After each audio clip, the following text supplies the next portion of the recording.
Welcome to the Banker Lamp. Please enjoy the video. You start by confirming your Android version and model so you know which font options apply.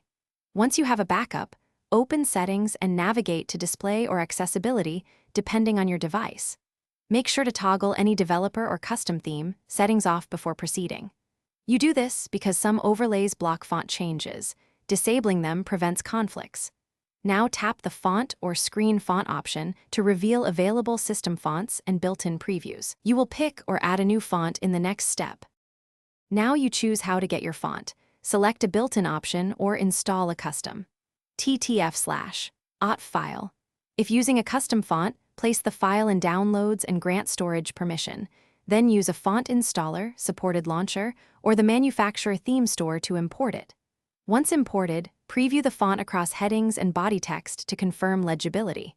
Make sure to accept any install prompts and apply the font. This step modifies system resources, so proceed carefully.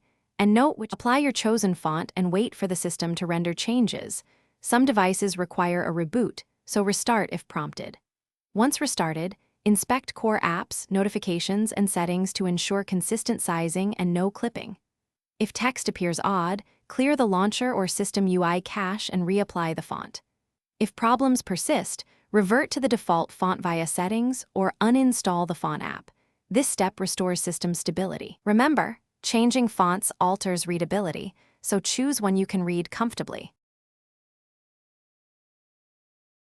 Thanks for watching. If this was helpful, leave a like and consider subscribing. See you next time.